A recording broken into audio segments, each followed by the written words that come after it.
मसूरी से खबर आ रही है, जहां पर कल रात किताब घर मस्जिद में नमाज पढ़ने के दौरान 2 लड़कों पर अपशब्द कहने का आरोप लगा है, जिसका मामला कोतवाली तक पहुंच गया। पुलिस के अनुसार दोनों लड़के नशे की हालत में थे और उनके खिलाफ नियमानुसार कार्रवाई की जाएगी। मामला शनिवार रात का है। अब नमाज के समय तमाम लोग मस्जिद के अंदर इकट्ठा थे। इस दौरान 2 लड़के वहां पर पहुंचे और आपत्तिजनक शब्द बोलने लगे। मुस्लिम समुदाय के लोगों का कहना है कि मसूरी अमन पसंद शहर है और यहां आपसी भाईचारा बना हुआ है। फिजा को खराब करने की कोशिश नहीं की जानी चाहिए।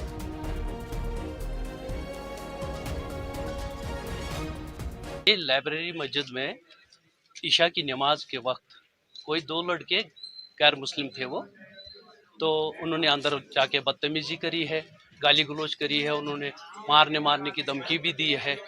बाद में जब उन्होंने देख लिया कि ये वीडियो बना रहे हैं तो थोड़ा सा हाथ जोड़ने माफी मांगने लग गए। मुख्यमंत्री पुष्कर सिंह धामी रात 9 बजे गोरखा दीपावली सांस्कृतिक महोत्सव में शामिल हुए। इस दौरान जहां नेपाली लोकगीत संगीत के अलग अलग प्रोग्राम आयोजित हुए, वहीं मुख्यमंत्री पुष्कर सिंह धामी नेपाली टोपी पहनकर लोगों को संबोधित किया।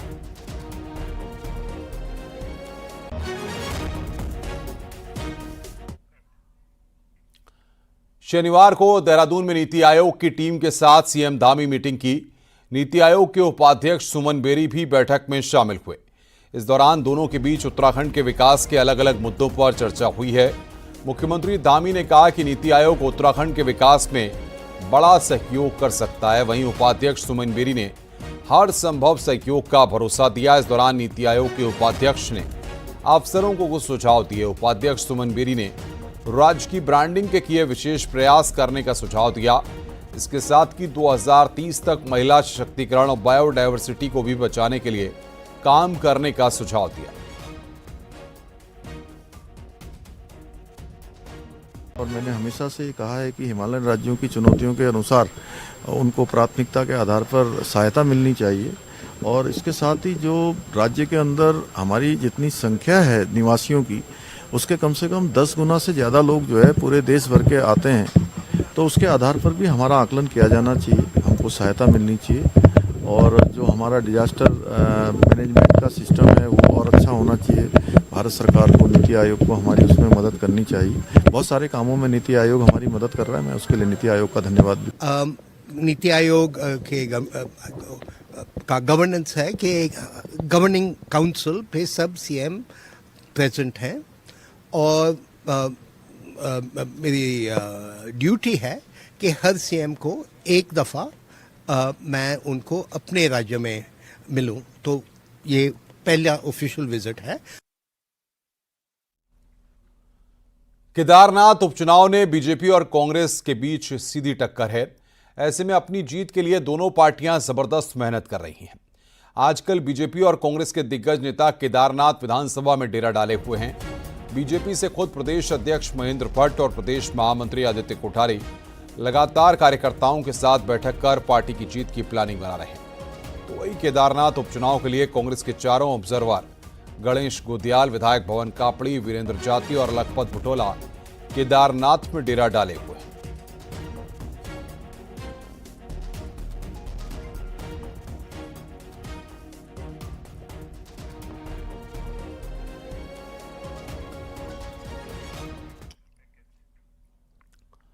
आगे बढ़ते हैं। राजनीति भी कैसे कैसे रंग दिखाती है। एक दूसरे के खिलाफ राजनीति करने वाली दोनों राष्ट्रीय पार्टियां बीजेपी और कांग्रेस एक मुद्दे पर पूरी तरह से एक हैं। मुद्दा अवैध बस्तियों का है और चुनाव नजदीक है। देखिए हमारी रिपोर्ट।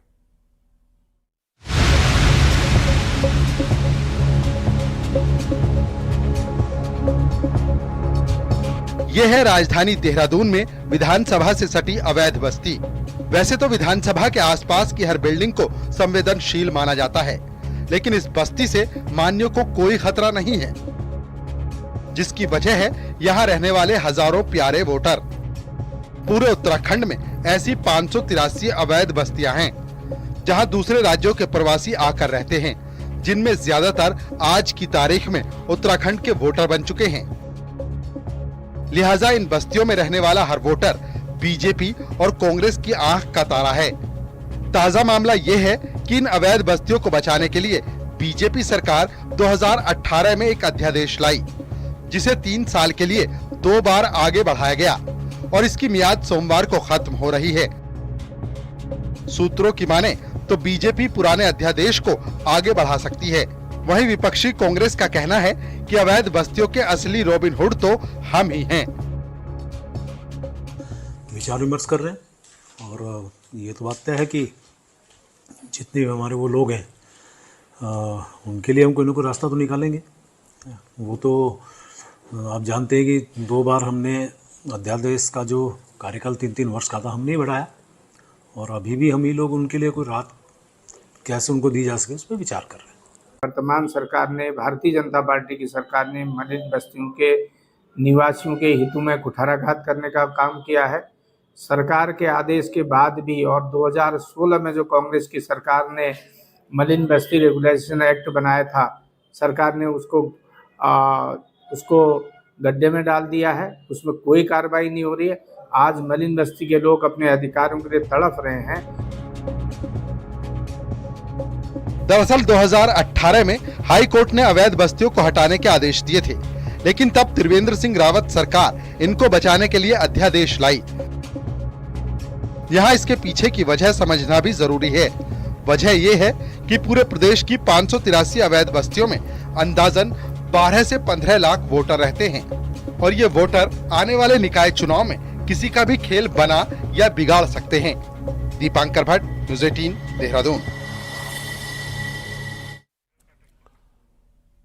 आगे बढ़ते हैं। कैबिनेट मंत्री प्रेमचंद अग्रवाल ने पीडब्ल्यूडी की चित्रवाला, रायवाला और श्यामपुर इलाके में सड़कों का निरीक्षण किया और अधिकारियों को आने वाले त्योहार से पहले ठीक करने के निर्देश दिए और कहा है कि काम में तेजी के साथ साथ गुणवत्ता का भी ध्यान रखा जाए।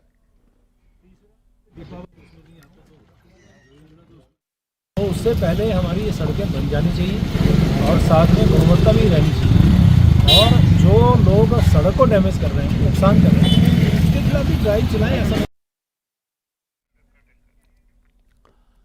किसानों से जुड़ी योजनाओं और खेती में किए जा रहे नए प्रयोगों को लेकर नई दिल्ली में आयोजित कॉन्फ्रेंस में उत्तराखंड के कृषि मंत्री गणेश जोशी ने जंगली जानवरों का मुद्दा उठाया। जोशी ने कहा कि उत्तराखंड के किसानों को अपनी फसल बचाने के लिए जंगली जानवरों से जूझना पड़ता है। इसके लिए खेतों में फेंसिंग करने की जरूरत है और फेंसिंग के लिए बजट की उन्होंने केंद्रीय कृषि मंत्री शिवराज सिंह चौहान से आग्रह किया कि पहाड़ों में खेतों की तार बाढ़ के लिए बजट की सहायता किसानों को संबल देगी। कॉन्फ्रेंस में देश के अलग अलग राज्यों से कृषि मंत्री आए हुए थे।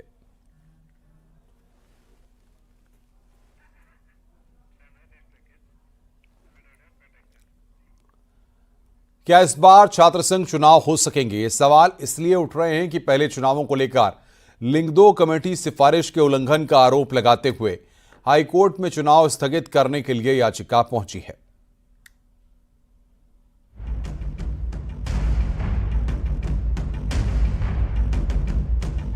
छात्र संघ चुनावों को लेकर कुमाऊं विश्वविद्यालय में हंगामा बरपा है। लिंग 2 आयोग की सिफारिशों के तहत तय सीमा में चुनाव ही नहीं हो सके हैं, जिसके बाद से छात्र आंदोलित हैं। हालांकि विश्वविद्यालय ने 25 अक्टूबर को छात्र संघ चुनाव कराने का आदेश जारी किया था।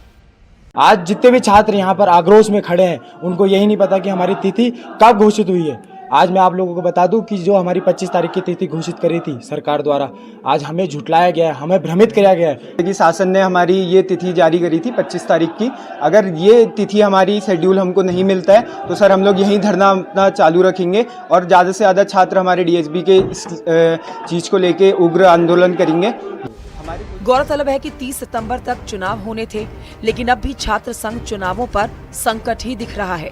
राज्य में एक ही दिन चुनाव कराने वाले उच्च शिक्षा विभाग चुनाव की तारीख ही तय नहीं कर सका, जिसके बाद शासन ने सभी यूनिवर्सिटी को लेटर जारी कर जवाब तलब किया है। वहीं अब मामला हाईकोर्ट भी पहुंच गया है। याचिका में चुनाव सत्र को शून्य करने की मांग तो की गई है, साथ ही छात्रों की परीक्षा का हवाला भी दिया गया है। 25 को हो जाएगा, तब डेट वो अप्रूव शासन से हुआ नहीं, कोई नई डेट आई नहीं हमारे पास, तो उस डेट का ज़्यादा कुछ मतलब नहीं रहता। तो आज के दिन के हिसाब से हमारे पास कोई ऐसी इन्फॉर्मेशन नहीं है कि इलेक्शन कब होंगे। इन्होंने 9 नवंबर से श्रीदेव सुमन यूनिवर्सिटी में एग्ज़ाम का प्रोग्राम जारी कर दिया है, तो तो हमारा ये कहना है ये जो है ये ना तो लिंगदो कमेटी द्वारा और जो सुप्रीम कोर्ट द्वारा जो गाइडलाइन दी गई है उसके अनुसार है, ना ही शासनादेश के अनुरूप है। बहरहाल छात्र संघ चुनाव को लेकर छात्र आंदोलन पर हैं और सोमवार को मामले में हाईकोर्ट सुनवाई करेगा, जिसके बाद तय होगा कि छात्र संघ चुनाव पर क्या फैसला होगा। न्यूज़ 18 के लिए नैनीताल से वीरेंद्र बिष्ट की रिपोर्ट।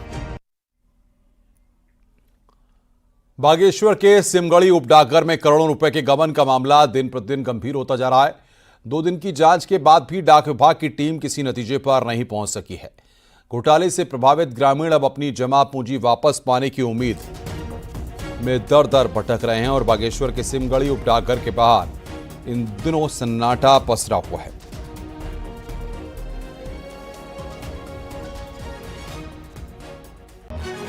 हमने कहा था, हमारी मांग है कि उच्च स्तरीय जांच हो, क्योंकि विभाग के लोग लगभग सभी इन्वॉल्व हैं इसमें, क्योंकि एक छोटा सा कर्मचारी इसमें इतना बड़ा स्कैम नहीं कर सकता। तो डीएम साहब ने हमें आश्वासन दिया है कि हम उच्च स्तरीय जांच करेंगे। उत्तरकाशी के चिनियाली सोड़ विकासखंड के खालसी में नरसिंह देवता मंदिर में चोरों ने मंदिर का लॉकर तोड़कर लाखों रुपए की नकदी और कीमती जेवर चोरी कर लिए। ग्रामीणों का कहना है कि चोरों के द्वारा मंदिर में करीब 1 लाख रुपए नकदी और गहने पर रात को हाथ साफ कर दिया गया। इसकी जानकारी ग्रामीणों ने पुलिस को दे दी है और जल्दी चोरों को पकड़ने की मांग की गई है।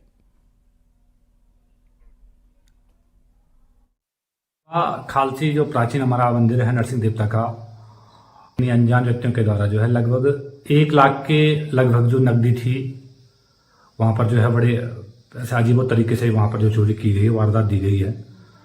और नकदी के साथ साथ जो वहां पर जो कुछ आभूषण भी थे हमारे इष्ट राजा देव के, उनको भी जो है चोरों के द्वारा वहां पर जो चोरी की गई है। रुद्रप्रयाग में केदारनाथ धाम के बेस कैंप में सत्ताधारी बीजेपी से जुड़ी एक महिला के साथ रेप की कोशिश का सनसनीखेज मामला पुलिस ने दर्ज किया है। महिला लोकल है और केदारनाथ धाम के बेस कैंप में बिजनेस करती है। जानकारी के मुताबिक शिकायत करने वाली महिला रुद्रप्रयाग बीजेपी के एक फ्रंटल की पदाधिकारी भी है। पुलिस कंप्लेंट के अनुसार 13 अक्टूबर की रात को राकेश शुक्ला नाम के व्यक्ति ने महिला के टेंट में जबरन घुसकर रेप की कोशिश की, लेकिन शोर शराबा करने पर वो चला गया। महिला का आरोप है कि केदारनाथ पुलिस चौकी ने उसकी कंप्लेंट को नजरअंदाज कर दिया। जब पुलिस के बड़े ऑफिशियल्स को लिखा गया तब जाकर शुक्रवार शाम को मुकदमा दर्ज हुआ। पुलिस का कहना है कि वो केस को इन्वेस्टिगेट कर रही है और जो तथ्य सामने आएंगे उसी के आधार पर एक्शन लिया जाएगा। तो हमारे पास जो तहरीर दी है, जिस महिला द्वारा तहरीर दी गई है, उसके आधार पर हमने सोनप्रयाग कोतवाली में इसमें अभियोग पंजीकृत हो गया है और इसमें भारतीय न्याय संहिता 333 और धारा 333 और 74 में इसमें मुकदमा पंजीकृत किया गया है। अब जो भी इसमें तथ्य होंगे उसके आधार। आगे बढ़ते हैं। हल्द्वानी की एक बेटी के साथ एक ऐसी घटना सामने आई है जो हैरान करने वाली है, क्योंकि यहाँ की एक बेटी के साथ दिल्ली और मुंबई जैसे शहरों में गैंगरेप की घटना हुई। आखिर कैसे हुई ये पूरी घटना और क्या ये पूरा मामला है, आइए इस रिपोर्ट के जरिए हम आपको दिखाते हैं।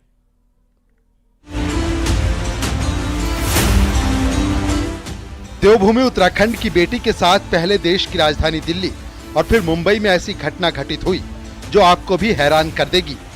घटना की शुरुआत होती है तकरीबन 1 हफ्ते पहले, जब हल्द्वानी के नामी स्कूल में पढ़ने वाली नाबालिग लड़की अपने दोस्त से मिलने ट्रेन में बैठकर हल्द्वानी से दिल्ली जा रही थी। इसी दौरान उसकी मुलाकात ट्रेन में सवार 3 लड़कों से होती है और यही मुलाकात लड़की पर भारी पड़ जाती है। दिल्ली में मदद करने के बहाने तीनों लड़के लड़की के साथ 2 दिन तक सामूहिक बलात्कार करते हैं और लड़की को अपने दिल्ली वाले 2 दोस्तों के हवाले कर खुद दिल्ली से मुंबई रवाना हो जाते हैं। जो इनिशियली इसमें तथ्य है उसके हिसाब से पहले लड़की यहाँ से दिल्ली जाने का और दिल्ली से मुंबई जाने का और मुंबई से वापस दिल्ली आने का प्रकरण जो है वो संज्ञान में आया। इसी दौरान इस लड़की को कुछ लड़के मिलते हैं और जो अलग अलग समय इस लड़की के साथ में सेक्सुअल रिलेशन बनाते हैं। चूँकि लड़की माइनर थी और जो है उन लोगों ने उसके साथ में सेक्सुअल रिलेशन बनाया, तो इस घटना की गंभीरता को देखते हुए इसमें FIR रजिस्टर की पॉक्सो में और जो 5 लड़के जो इस घटना में सम्मिलित थे उनको गिरफ्तार कर लिया है पुलिस। इस बीच लड़की अपने एक मुंबई वाले दोस्त से मिलने मुंबई चली जाती है, लेकिन यहाँ भी उसका दरिंदों से सामना हुआ। इस बीच लड़की के परेशान माता पिता लड़की की गुमशुदगी को लेकर पुलिस के पास पहुंचे। पुलिस लड़की को बरामद करके ले आई, जिसके बाद पूरे मामले का खुलासा हुआ है। पुलिस अब तक दिल्ली मुंबई के 5 लड़कों पर पॉक्सो एक्ट का मुकदमा दर्ज कर सलाखों के पीछे डाल चुकी है। हल्द्वानी से न्यूज़ 18 के लिए शैलेंद्र नेगी की रिपोर्ट।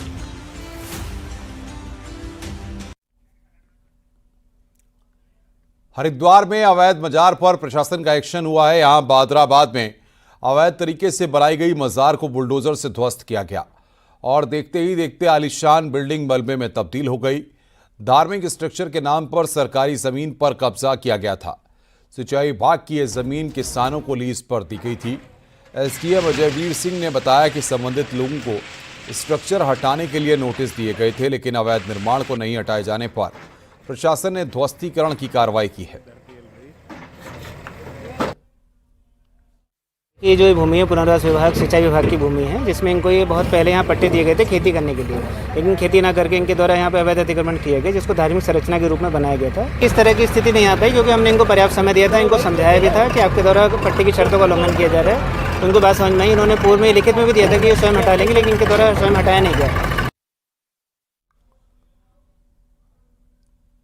हरिद्वार पुलिस की क्राइम मीटिंग में एसएसपी ने पेंडिंग पड़ी शिकायतों पर नाराजगी जताते हुए थाना प्रभारियों की जमकर क्लास लगाई है।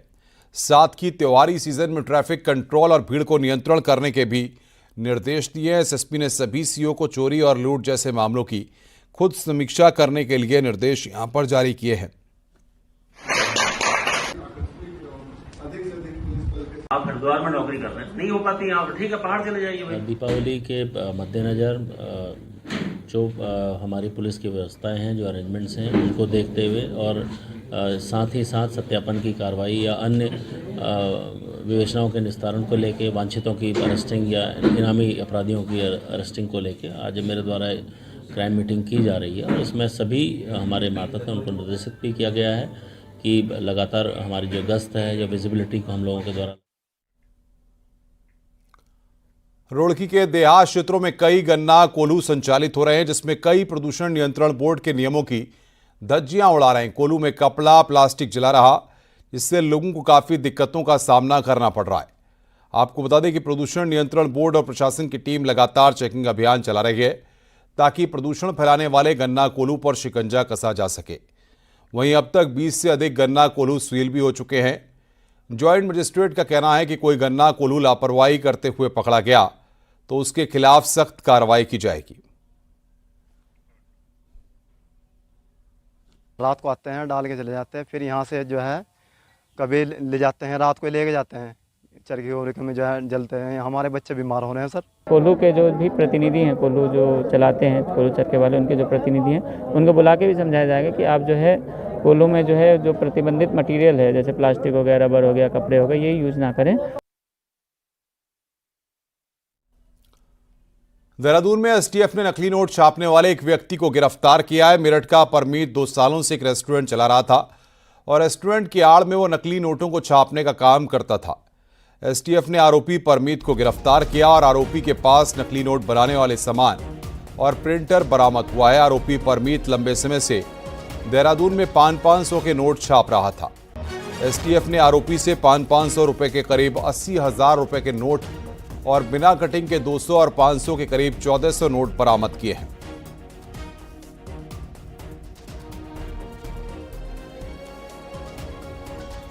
को इसको अरेस्ट किया गया और इसकी कस्टडी से 80,000 के 500 के नकली नोट बरामद हुए। इसके अतिरिक्त कुछ नोट जिनकी अभी कटिंग नहीं हुई थी और सिर्फ प्रिंट हुए हैं, वो बरामद हुए हैं। और प्रिंटर और इसके साथ जो एसेसरीज हैं नोट छापने की, वो इसके पास से बरामद हुई हैं, जो एक कार में लेके जा रहा था। हरिद्वार में कनखल के एक आश्रम की करोड़ों की संपत्ति हथियाने के लिए आश्रम के बुजुर्ग महंत की हत्या कर दी गई। वहीं पुलिस ने हत्याकांड को अंजाम देने वाले 4 आरोपियों को गिरफ्तार किया है, जिनके कब्जे से फर्जी वसीयत और फर्जी हस्ताक्षर वाले लाखों के चेक भी बरामद हुए हैं। आरोपी अशोक, ललित और संजीव ने मिलकर बुजुर्ग संत को पहले नशे का इंजेक्शन दिया और फिर गला दबाकर हत्या कर दी। फिर मृतक के शव को बोरे में भरकर गंगा में फेंक दिया गया था। इसके बाद आरोपियों ने बुजुर्ग संत के अयोध्या जाने की कहानी रची और उनकी जगह योगी राम गोपाल नाम के एक फर्जी बाबा को आश्रम में बैठा दिया। इस हत्याकांड में अभी 2 आरोपी फरार चल रहे हैं, जिनकी गिरफ्तारी की कोशिश जारी है।